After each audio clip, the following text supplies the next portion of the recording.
You are listening to the Hodges Huddle, where we discuss all things happening in the wide world of sports. Here is your KLSU sports team.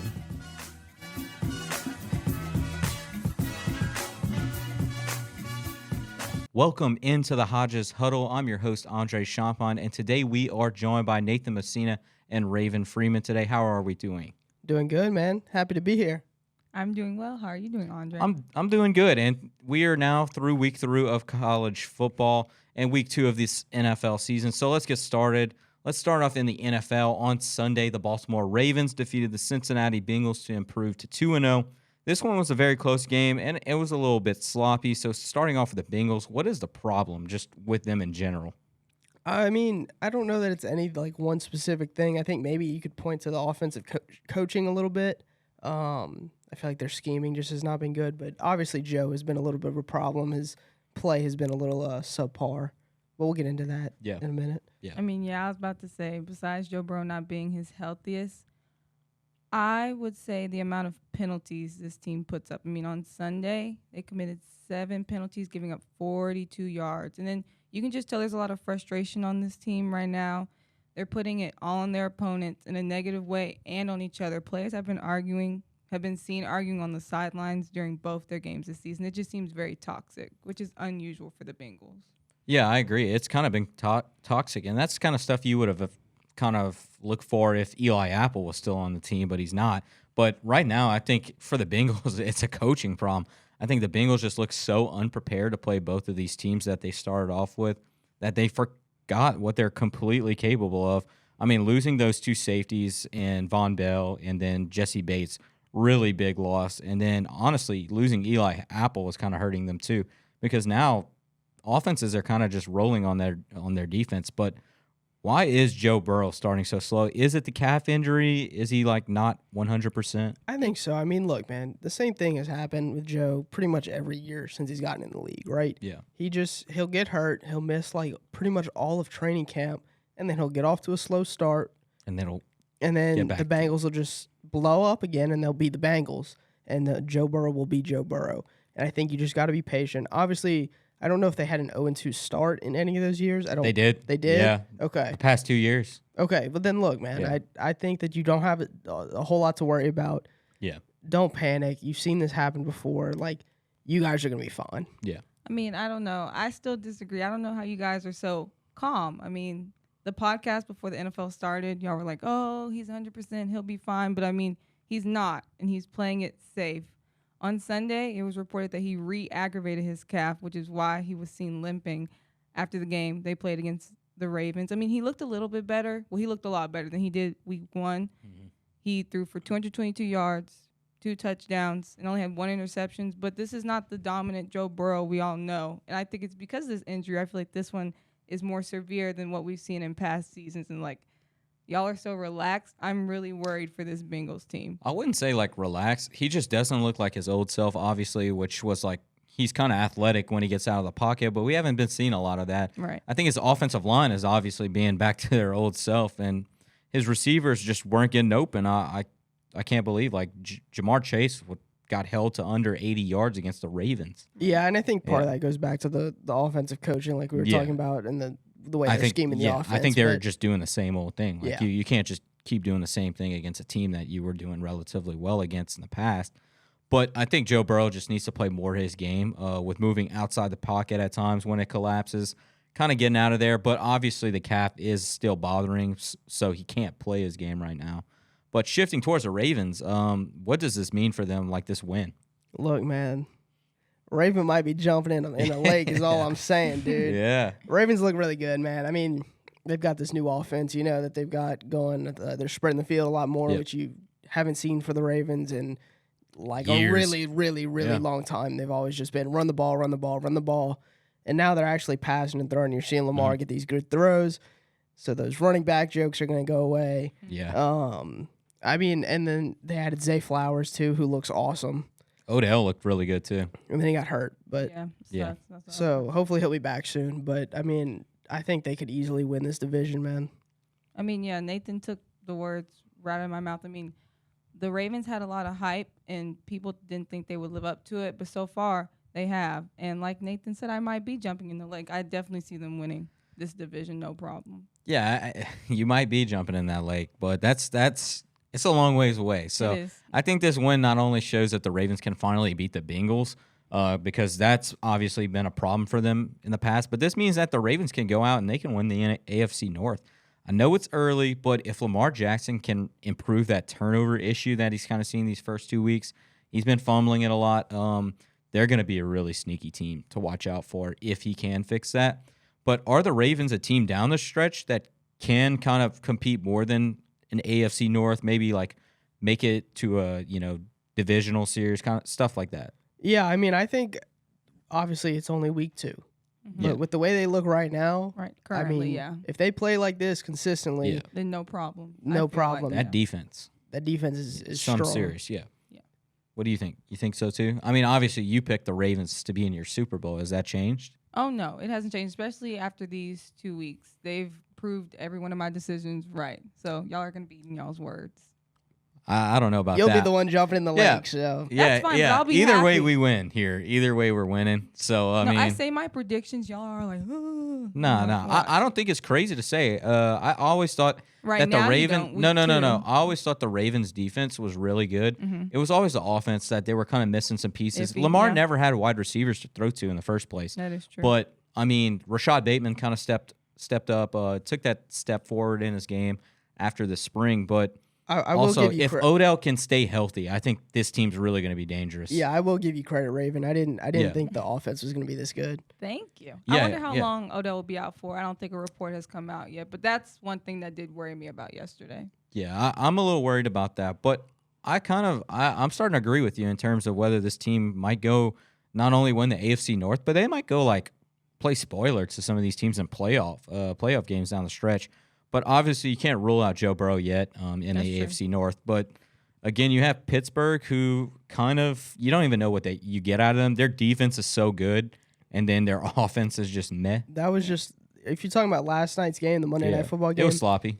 It was sloppy. That was just bad football It for was bad. both Yeah, I mean, teams. it was but sloppy, but I that think that was- defense is so bad good. under The pressure. Steelers winning that game was a combination of the Browns being the Browns and Steelers. Mike Tomlin is being Mike Tomlin. He's not going to Yeah. have a losing season again. Yeah. He's going to have another at least 500 record, and this was one of those games that is going to count towards that 500 record. Right. Yeah, and let's move on to the New Orleans Saints. Last night they defeated the Carolina Panthers by a score of 20-17 with another stellar defensive performance from New Orleans. So let's address the offensive kind of problems.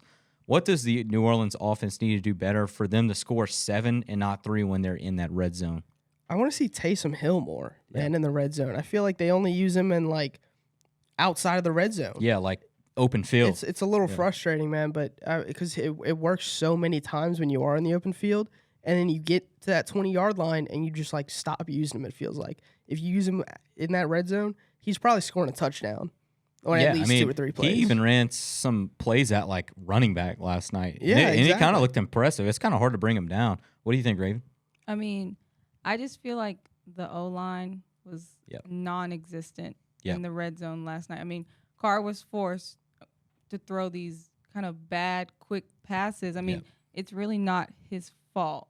Also, the lack of running backs that the Saints have right now don't Questionable, really help. yeah. Right. It is questionable. But, I mean, you saw Mike Thomas having 7 catches alone in the first half. I know that really doesn't have anything to do with the red zone, but it should be a lot easier for this team to score in the red zone because they're making it down the field Yep. so much easier. Yeah, I agree. I think the offensive play calling is pitiful to begin with, especially when you get down to that red zone. The tight ends that you have that are so talented, you just don't find a way to utilize them. Then all you do is run it to the middle, and all you can do is throw short passes over there. So the execution is just really not there. When the offensive line, shout out Holden Mayo, he says, can't block a phone number out there. Yeah, Trevor Penning, man. Yeah, Trevor Penning and James Hurst. That's like thing one and thing two. Those guys are really just been they're holding this team back. Right. But we have seen Derek Carr last night kind of made a few bad decisions. What does he need to improve on? And he realistically a guy that can go and win a Super Bowl for the Saints. Well, look, I would like to say, Oh gosh, here we go. you know, me and Andre had a discussion today. No, they where- had a disagreement. yeah, disagreement. we did have a Argument. disagreement. where Andre last night too was saying that Derek Carr is bad and that he has played bad, and it just isn't true. He wasn't good, but he wasn't bad. You know, everybody. He was meh. He was meh. But I was expecting way more out of him. That's what I'm saying. You even admitted this today. Yeah, I had this I in my did. notes. I said that Saints fans have these like unrealistic expectations for Derek Carr. Man, we had Drew Brees. They so want it's like, yeah. but that doesn't make it okay. No, I don't think he's going to go out there and be Drew Brees, but I think his game doesn't mirror it, but it's as close as anyone from the NFL today that it mirrors. Like he stays in the pocket and he throws it. He doesn't go. But he's not like a West Coast like short pass kind of guy like Drew Brees was. He can chuck it downfield. He can chuck it downfield. Drew Brees could do that too if he had the open in like window. 2011. But yeah, I mean, you have a point. But anyway, my point is that Saints fans expect Derek Carr to be Drew Brees, and he's just not. And you know, Andre had even mentioned today. So he suggested the idea of giving somebody else a shot at quarterback, saying that Derek Carr almost doesn't even deserve the spot, which is just like absolutely ridiculous to me to even suggest that idea. After that interception last night, I think a lot of Saints fans were like, really? And so, I mean, it was an overreaction. I think it was an overreaction, but I was like, I mean, at this point, could Jameis even be any worse than this? Like, yes, Jameis is 1,000 times worse than what you saw from Derek Carr last night. I'm not making any excuses for that interception. It was ridiculous. It was awful. He threw an absolute duck into like quadruple coverage. Yeah. It was bad. You saw it in the first game too. But even besides that, I just didn't see many. It's what you're going to get from Derek Carr. You're going to get a bad interception here and there. You're going to get, bad under pressure. He's not good under pressure, which is not good when you have the line the Saints have. But at the same time, you also get good throws downfield. You get something that you haven't seen in New Orleans in a long time, which is a bit of a clutch factor. This is true. I mean, he makes these giant. I just wish he could play with that confidence all game. I guess, but that's just not who he is. He's not Drew Brees. Right. He's Derek Carr. He's not. But he has to find his strengths and play to that. I don't think he has to be taking. He does have to fix that issue though. He has to fix that taking all these risks. You have to know a certain situation, and I think Derek Carr really struggles doing that and knowing the situation. But if he can fix that, I think the Saints will be okay.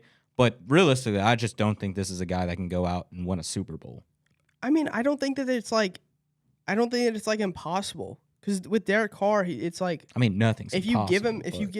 Look at him compared to how he was in Las Vegas. With the weapons that he had in Las Vegas, he was garbage.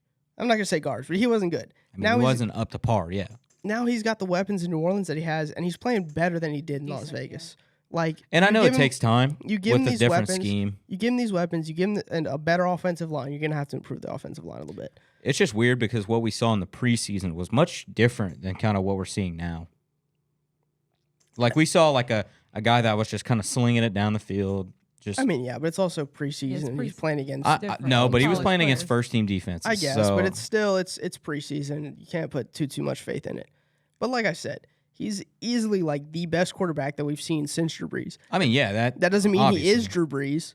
No, it means that you shouldn't have these crazy expectations for him. But that does mean that you have to be okay with some mistakes here and there. You're not gonna. It's the NFL. You're just not gonna be have a perfect. superstar quarterback year in year out. Right. Yeah. I mean, I feel like as far as giving someone else a shot, kind of like what Nathan said, I just feel like it's completely unnecessary until the Saints consistently start losing, which hasn't happened. You guys are 2-0 for the first time in 10 years. Like, that's huge. And he said yesterday after the game, he was like, this isn't a good win for him. He didn't have his best game, and he was going to do better for his team, and let's just hope he shows it. Yeah, I agree. But should, like kind of Nate said, Pete Carmichael keep Taysom Hill involved, and how should they kind of utilize him moving forward? Yeah, I mean, like I said, just use him in the red zone. Not to be repetitive, but use him in the red zone more. I mean, he's just he looks great in that open field. He's unbelievable on these quarterback draws especially, but I mean, he's the perfect guy for extending a drive, and then feels like you get him in the red zone, and then you just leave him on the sidelines, which I think you need to not do. But other than that, I love the way Carmichael's using him right now. I mean, I don't know. I feel like Derek, I mean, the less faith you put in him, the less faith he's going to have in himself. I just feel like it's kind of not unnecessary, but we talked about in the group chat, like, Hill barely really did anything. I just feel like they need to put all their trust in Derek Carr, if I'm being completely honest. Well, I mean, yeah, obviously, but he can be tricky to account for. He's not going to be like a starting quarterback. He's not going to throw the ball. But that's not who he is. He's the guy you bring in on like third down to like stretch him out to the side or run him up the middle, and he's going to get you that first down or even a touchdown, which I think he's capable of. I mean, to say he did nothing yesterday, he had, hold on, let me pull up how many yards he had. 64 rushing yards. Yeah, he had 64 rushing yards. I mean, on only 8 rushes. So exactly, he was good last night. Yeah, and I think New Orleans should at least put him down there to block a little more if you're, especially on the left side, if you keep seeing Penning and Hurst struggling. But I think the Saints should put him in more sets at running back if you ask me, and maybe give him some more of those read options that you saw at the end of the game. I think he did really good with that. But shifting over towards college football, this weekend was an eye-opener for a lot of teams, including one that is surprising many people for the wrong reasons. Alabama and Nick Saban struggled to defeat South Florida this past weekend, winning only 17-3. There are many questions for this team, but first let's address the biggest one in college football at the moment. Who should start at quarterback against Ole Miss and why? Nathan, I'm going to start with you. I'm going to say Jalen Milroe, man. I mean, as unfortunate as it is, he's the lesser of three evils that you have and gives you the best chance to win, even if it is a crappy chance. But he's just, I don't see how you can go to Buckner or Ty Simpson after those performances against USF. I completely agree. I think they should start Milroe as well. I mean, he's the best of a bad bunch, like both of you had said. And to me, benching Milroe was the wrong decision from the start because, I mean, how is he supposed to get any practice? If anything, his confidence is decreasing. And like I said on Sunday, Alabama is a football school, a quarterback school. And so, like, as long as Nick Saban has been coaching multiple years, I feel like they haven't had a quarterback issue. So they don't really know how to handle this. But I feel like kind of degrading Milroe and benching him, I feel like that wasn't the right move. Yeah, I agree. Like you said, benching him in the first place was weird. And then you had Nick Saban, I think, just trying to play it off. Right. I think it was today in the press conference as just like, oh, well, he proved himself as a leader, and like he was just trying to see if Jalen could prove himself as a leader, which I think is like, okay, Nick, yeah, you're like that is not what you had in mind. You just thought he wasn't good and you benched him. Right. You started to freak out. Yeah, Raven, you make a really good point. Like, I think he should have never been benched in the first place. Obviously, what you saw from him was kind of rocky, but like you said, how are you supposed to learn if you don't get all the in-game reps? Right. So, like, Nick Saban obviously putting all his trust in Jalen Milroe moving forward now, and you can't blame him after watching that monstrosity between Simpson and Buckner last week. Just when you thought it couldn't get worse for quarterback play for Bama, it did last week. It did. But Alabama should definitely start Milroe simply just because he gives you that fighting chance. Look at what he did against Texas. Obviously, you didn't like some of the stuff that he did. He threw some interceptions, but when he wasn't, forcing throws and going outside the pocket, he was actually doing pretty good. So I think he does give you a fighting chance against Ole Miss. But is this an issue that can be fixed by next week? No, man. No. You're stuck with these three doofuses for the rest of the season, man. Like you have no other options. You tried all three of them. You saw what you have in them, and it is just not pretty, dude. Like, I mean, I'm not naive enough to like sit here and count out Mr. Nicholas Saban by any means, but boy, it does not look good right now. I mean, yeah, I pity Alabama, and I would love to say within these next 5-6 days you can fix all your quarterback problems, but you can't. And like I said, I feel like those problems go back to benching Milroe. I mean, how is he supposed to learn? Yeah, and I kind of came up with this analogy. I said it's like a tire leak. The issue that can be patched this week maybe with Milroe, but down the line, it's going to hurt you to where if you run in a pothole with that same spot, down the line, it's going to blow. Right. So, like, you're going to get a game or two down the stretch that this issue is going to linger, and it's going to build up, and it's just going to pop, and you're going to lose a game because of it. But down the line, if they can't shape up, they're going to be in big trouble. I think Jalen Milroe is the guy going forward, but there's still so many questions at that position. And that's not even the only problem on this Alabama team right now. I think their defensive line is kind of struggling. This is like crazy because this weekend they got beat in the trenches bad. They got sacked 5 times. So what's the future for this Alabama team? You have, coming up, Ole Miss, Tennessee, A&M, Arkansas, LSU remaining. Does this team even have a shot at the SEC West title? I mean, they have no shot. I feel like every team in the SEC West, except maybe A&M, which I'm even starting to believe A&M can compete with Alabama, is going to give them a run for their money. I mean, I just feel like it's no shot. And I feel bad because Nick Saban's old. Every season counts. And this is just not Alabama's year. I feel like it's a waste. And I feel bad, but that's just the reality. I mean, look, I don't know. It all depends on this Ole Miss game. Really? This weekend. You think they could win? I think so. Oh, yeah. Alabama has not lost to Ole Miss since, I want to say, 2015. 15. It's been a long time. 8 years. And that was a luck game. Like, I think Ole Miss barely won that. And so I've got Alabama, I think, finishing second in the West still. As bad as they look, it's still, like we always say, it's still Alabama. It's still Nick Saban. Yeah. And then Ole Miss, even if they do, like, let's say they do beat Bama this weekend, they'll do what they always do and lose some games that they shouldn't late in the season, and the wheels are going to fall off, and they'll be the same old Ole Miss, and Alabama will sneak their way back into that 2 spot. Yeah, I completely agree with you, Nate. I think Alabama definitely has a shot. I just don't think they have a shot at the SEC West title. Okay. I think they can still go out and compete with these teams, but like you said, they even if they go and do beat Ole Miss, or if Ole Miss goes win, Ole Miss is going to go and lose against Mississippi State, right, like they did last year when it actually mattered. Are they going to go lose to Texas A&M or an LSU like last year? But they're the exact same team every year. Yeah, but this year what's different is that Alabama is just not as talented, and Alabama is actually going to go and lose another game this year. So I think their defense has also been just very disappointing in terms of getting pressure on the quarterback, and then the offense, along with the quarterback play, just not a good success, recipe for them. But next up, LSU defeated Mississippi State this past weekend by a score of 41-14. Jayden Daniels had a terrific week, one of his best in his career at LSU. So let's talk about him. What kinds of strides did you see Jayden take this past week? Look, man, this is the Jayden Daniels that the prophecy foretold. Right. This is the guy that we heard about all spring and summer and fall.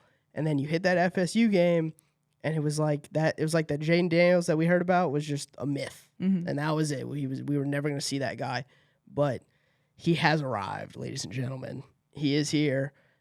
He looked like that Heisman caliber quarterback that I thought he could be. And obviously it is still Mississippi State. Like they're one of the bottom feeders of the SEC. Right. But I mean, after that week 1 performance against FSU, I just didn't think he was going to be capable of doing something like this. I thought it was just going to be the same Jayden Daniels that we saw last season. And then he comes out against Mississippi State and just absolutely lights them up. He sets the LSU record for single game completion percentage with like a minimum of 25 attempts, but that's basically the record. Yep. And then he's like dropping touchdown bombs on 4th and 6. Like, this is the guy that we heard about, that we wanted to see. And if he keeps this up, man, like, we will be one of the best teams in the country. I completely agree. Nathan took all the words completely out of my mouth. A stellar performance by Jayden Daniels. Shout out. Jayden Daniels won SEC Player of the Week this week. So shout out to him. Co-SEC player with Malik Neighbors, who also put up video game numbers. All right. Yeah, and Nathan, I don't mean to toot my own horn, but you were there when I did say that on the Friday Tailgate Show when I said Jayden was going to have a phenomenal game. He did. And he did. He had his best game as an LSU Tiger on Saturday. He did. Everything was working for him. I said this on the Sunday show. But the deep ball, man, the deep ball especially was what shocked me. Put so many balls on a line, man, just on a line. And it was really impressive for him to go and take that step in his game this early in the season. I know he got a lot of hate after week 1, but, man, that Florida State defense was ready for LSU. And obviously the LSU coaching just did not, make it Jayden's game to go out and play the first game. But they're kind of fitting that to his needs now. So I think his confidence is going to spike after this week, after going and doing what he did against an SEC team, moving forward. But let's talk about more JD. Does he need to protect himself more? I mean, definitely. We were talking about this on the Sunday show. I feel like last season his mobility did this LSU football team well, and quite frankly got us all the way to the SEC championship, if I'm being completely honest. But this season, Daniels just seems so injury prone. Every time he takes off running with the ball, he's not this big, huge guy. He's getting slammed and hit by these 200-plus pound players, and I'm just not sure how long his body is going to be able to keep up with that. Yeah, man. I saw somebody on Twitter say, like, it looks like he's playing Madden with, like, the injuries turned off. Like, that's what he thinks is going on out there. He just like, gets right up, but I don't know how long he's going to be I able mean, to. Look, man, like, props to him. He thinks he's, like, or not thinks, he is, like, the toughest player in college football with the way he just eats these hits. I but, like, completely agree. Like you said, Raven, I just don't know how long he can, like, withstand that. I love the runs. He's doing great things with it, juking guys out and stuff like that. It looks great. But just take a slide every now and then, you know? You have to. Yeah, and I think Jaden just has to know what to take from the defense, but he's got to be so much smarter in terms of protecting himself. In games like this, where you were already up by like 3 scores, so you just can't afford to go and take a shot like that, because not all of them are all sunshine and rainbows. You're not going to withstand all those hits. You're not. Buddy, that was Mississippi State. If that was an Alabama guy or Georgia Bulldog linebacker, buddy, you was not opening your eyes after that. Jaden, like, we need you here on the starting as the starting quarterback. Look, need you. Need you. Like, please protect yourself. Stay healthy, because, like, we cannot risk losing you. Please, Jaden Daniels, if you're watching this. But when, like I said, when there's more important games down the stretch where you're going to actually have to put your body on the line, let it be one of those games that you do that. Not Mississippi State at 11 a.m. when you're up like 34-7. Come on, man. There's risks to take and there's risks not to take. He was 3 feet away from out of bounds, man. Yeah, and he tried to cut and then jumped and then got bodied. He needs to stop that jumping stuff too, but... Shifting towards LSU's defense this week, that was really the story of the week. They only allow 202 yards total. What was your evaluation of the linebacker group, and who impressed you in that? Yeah, man, look, so like just like I said on the tailgate show, this was, in fact, the game where Harold Perkins finally got down that balance between coverage, dropping back, and rushing that edge. Like, he looked absolutely phenomenal this weekend. I mean, dude, you saw him get a pass breakup in the end zone on a wide receiver, and then on the very next play get a sack. Like, that is, I don't think I've ever seen that before from any football player. Like, that is absolutely insane to me. Like, I think he is the best defensive player in college football right now. I agree, and it's crazy to me how fast he was able to get comfortable in his new role. I mean, we talked about on Sunday, he was all over that field. I mean, he had 1 sack, but almost got to Will Rogers from a couple of angles, allowing, like, they got pressure on him, which scared him. I mean, it's just nice to see Harold Perkins returning back to his old self, because I feel like against FSU and even Grambling, he was struggling a little bit. And I know during FSU specifically, it wasn't his fault, it was a coaching thing, but like I said, seeing him back to his old self is nice. We need that going into more SEC play. Yeah, and I mean, having him find that balance too, like I said, makes his defense, like, it elevates it, like, makes it so much more dangerous than it was against Florida State. Yeah, and I agree with you. I think that he's finally starting to find his place. I think that, but really, I think the unsung heroes of this game was Greg Penn stepping up in the role of Omar Spates and just in coverage this week. He was so disciplined, just did his job. He really did a great job. And then you have Whit Weeks, a freshman, who you did not realize that how good he was. He contributed right away, too. He got to the backfield on most plays. He was rocking Will Rogers almost every play. But I think those two guys are some guys down the road that can actually play in conference play. And don't just sit them on the bench. You know, now you kind of figured out, hey, we have some depth now at linebacker, more than we thought we had. So I think that's a guy that you really have to stick in more and kind of get him out there. But can the defensive line keep it up in terms of getting into the backfield and finishing plays? Yeah, I mean, they were explosive against Mississippi State. They put a ton of pressure on Will Rogers, which I said on the tailgate show I didn't think would matter because of just how Will Rogers is. But I was thinking of the old Will Rogers in the old Mississippi State offense when you had Mike Leach just throwing it every single play. Now in this new offense, it's clear that Will Rogers just is not that guy, and that defensive line was able to just completely take advantage of him. He also doesn't have any wide receivers, True. which doesn't help him. But yeah, I see your point. Right. Raven, what do you think? I completely agree with both of you. My biggest thing now is just consistency. Like, we're going to play Arkansas next week. You need to perform exactly how you did against Mississippi State. But they need to realize that it's going to be harder. Arkansas is a better team with a better offense. So I'm curious to see how they're able to hold up. Yeah, and in terms of the defensive line, I think we finally saw them finish plays. We finally saw them actually blow stuff up in the backfield. Even in the Grambling game, you kind of saw them unable to finish tackles in the backfield, kind of just not even block their last guy. But for this one, they just played so much better in terms of finishing those blocks and getting to the ball. So I think if they can continue to do this, they are going to be a force to be reckoned with. Yep. And they're starting to mesh together. I think they're starting to find their identity. So I think going forward, this is not going to be LSU's problem. I think it's still going to be the DB room, but they took a big step too forward. But right now, give me your college football playoff top 4 for the end of the season updated right now. Look, man, this is, I think, maybe the most wide open, craziest playoff race that we're going to see in college football, ever. It's really? No one looks good right now. Well, I'm not going to say no one looks good. No one looks elite. Yeah. Mm-hmm.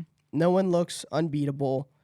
Everybody has flaws. I genuinely, me putting in a guess is just throwing darts on a map, dude. If I had to pick, I would say Georgia because of their schedule. Probably putting Michigan in there. And then bottom 2 or maybe USC and Florida State. It's just so hard to know because there's 6 other teams I could also put in there. Right. For number 1, I have Georgia. Number 2, I have Michigan. Number 3, I have Florida State. And then number 4, I was typing between LSU because I'm biased and USC. Yeah. Okay, yeah. And I kind of have the same thing as y'all. I have Michigan at the 1, Georgia at the 2. I just think they're going to get wake-up calls. They're not going to play teams as good as they used to. I think Florida's going to give them a run for their money. I think Tennessee might do the same. But then I have Texas. I just think Texas' schedule is so weak. I think they're going to roll through Big 12 play. And then Florida State probably at 4. It's going to be between them and USC. If USC goes and loses to Utah like they usually do, they're not going to get in. But we're going to do something really fun now. We're going to do our new segment, the weekly Poo Poo Broussard Player of the Week, which goes out to the worst players or player. So this week, who is y'all Poo Poo Broussard Player of the Week? Well, look, so mine isn't actually a player, but I'm going with my Poo Poo Broussard of the Week is going to be LA Rams fans as a collective. I mean, you looked at that stadium. What is it, SoFi? SoFi Stadium out in LA, man. Looked like a sea of red filled with 49ers fans. Looked like a 49ers home game. And honestly, Rams fans could win it. They could win Poo Poo Broussard of the Week every week for this if I wanted them to. But but this week it was this week was just so bad. You had everybody from San Francisco went straight up to this game, dude. Home game. Yeah, they thought it was a home game, and they treated it like one, and they turned it into one. It was absolutely embarrassing for the LA Rams, dude. Yeah, Raven, who are you going with? My Poo Poo Broussard of the Week, Player of the Week, is number 11 on Colorado State because he made me upset. Defensive back, Henry Blackburn. So first, the late hit on Travis Hunter. I don't know. That was unacceptable. Yeah, the cheap shot. Yeah. It was a dirty hit. It was. But, I mean, obviously mine is going to be the most apparent of all of them. I've got my weekly Poo Poo Broussard. It's going to be Players of the Week. Obviously, you know what's coming. It's the Alabama quarterback room. Yeah. Ty Simpson, Tyler Buckner combined for 107 yards passing total. All 3 of them, Poo Poo Broussard. And sacked 5 times. Bro, put me in at quarterback, and I'm throwing more checkdowns, and I'm getting out the pocket more than Tyler Buckner. I mean, come on, man. Nick Saban needs to offer Andre. Yeah, I mean, I'm basically a 3-star automatically. Compared to those guys. But lastly, we're going to get some score predictions for this week. This is one of the best weeks that we can do this pretty much because we're being treated this week with all the great college football games. So let's run through these real quick. Florida State at Clemson kicks off at 12 on Saturday. Who are we going with? I think Florida State's gonna absolutely dominate Clemson. Clemson looks way worse than I thought they would this Clemson's year. bad. They're bad. Yeah. So I'm gonna say 42 to 28 Florida State. Oh, that's pretty good for Clemson. 28 points. I have Florida State 35-10. Cool. That's a butt whipping. I think I'm gonna go 35-24 Florida State. I think it's really close at first, and then Florida State pulls away. It is still like an ACC big rivalry game, so I think there's still going to be a decent amount of competition. It will, and it's at Clemson, man. You can't rule out Clemson. But Florida State has a fake really Death good Valley. defense. I don't know if Clemson's going to be able to. I know. overcome that. I still think bad. they'll win by a good. They're starting to find their identity on Right. offense, so I'll give them that. But also, it was against FAU. It's so We'll hard see. to tell right now. That's why the line's almost even. Right. But let's move on to Colorado. Coach Prime going Oh. to get his first test at Oregon. I think he finally gets his first loss, man. I do. I think the wheels have been rolling, and I think they finally hit a little bit of a speed bump with this game. I'm gonna say Oregon 32 to 24 is gonna That's be close. my That's pick. kind of close. Yeah, I think because their offense is really good at Colorado. They got Shedeur Sanders is unbelievable. He's Gus really Edwards. good. Yeah, they will be without Travis Hunter too, which is gonna hurt them. That's big time. It's big time. He's probably the best player in college football value wise, but so that's gonna hurt. I just think Oregon is gonna. You got Bo Nix, man. He's gonna do pretty well in this game. Yeah, I mean, this one hurts to say because I'm a Colorado stan. I think I even saw somewhere Colorado was only favored to win 2 games this season. And they've already overridden that, but I have Oregon winning 42 to 21. Yeah, I've got Oregon as well. I don't think this one's close at all. I think it's 44 to 17. Going on to probably the biggest game of the week. A lot of big ones, but I think in terms of the SEC shaping up, you have Ole Miss at Alabama. Who are we going with? I have Ole Miss winning 21-35. I'm gonna say Bama, and I'm gonna say in a really, really close game. Okay. I'm gonna say 31 to 28. I like it. Bama by a field goal. Bama by a field goal. I'm going Ole Miss by a field goal. I think Ole Miss finally has Lane Kiffin finally gets a shot. I'm gonna go. I think it's gonna be a really low scoring game. I think it's 23-20. I like that. But I think even with this win, I think Lane Kiffin, like we said, is going to go down the road and lose 3 straight or something He'll like do that. what Lane Kiffin does. Yeah, exactly. Next, we have UCLA at Utah. Another interesting one, in my opinion. Still no Cam Rising for Utah. So this kind of affects the game. What are you guys going with? I'm still gonna say Utah, man. I think that team is really good. I'm gonna say 35 to 20. Right. I have Utah 21-27. I feel like it'll be a lot closer, but I think this one, I'm actually going to go with upset here. I think UCLA finally kind of shows off Utah's weaknesses. I'm going to go, I think, 34 to 31. I think it's going to be really close. But next up, we got Oregon State at Washington State. Another big game just in terms of Pac-12 shaping up. But Raven, let's start off with you. I have Oregon State winning 10 to 21. I'm also gonna say Oregon State. I just think DJ Ugalele is I think he's a lot better than I thought he was. I will admit firsthand that I talked a little bad about him, and he's doing better than I thought. So I'm gonna say Oregon State 28 to 10. Nice. I have Oregon State by 2 touchdowns. I don't think this is as close as people are going to have. I got 38-24. But another good game. We have Iowa at Penn State. This is a really interesting one because Penn State hasn't really been battle tested yet, and then Iowa, you just don't know what to expect out of them. They're Iowa. Bro. You can expect 10 points. And like a good defensive showing. Yeah. So what are you going with, Nate? I'm gonna say Penn State. We'll go 24 to 6. That Iowa offense is horrific. I mean, like you guys said, I feel like Penn State hasn't had any real competition yet. So I actually have Iowa winning 17-21. Ooh, Yeah. a little I feel like upset. that one's going to be a good one. I've got 20 to 3 Oh, okay. Yeah. 20-3 Penn State. I don't know when the last time Iowa scored 17 points was. It's very realistic. Things like in conference play. Yeah, these things happen all the time in college football, but I don't know. I just think I'm just sticking with same old Iowa. At Penn State too. Yeah. I think that's a big Isn't factor. is this the whiteout game this week? No, it's not. Okay. But next up, we have the final game. Ohio State at Notre Dame. This is probably the biggest playoff implications of the entire season. This is pretty much both of these teams' seasons on the line right here. Who are you going with? I'm gonna say, I'm gonna say Ohio State. I just think that they'll pull it off. I'm not just super high on Marcus Freeman at all.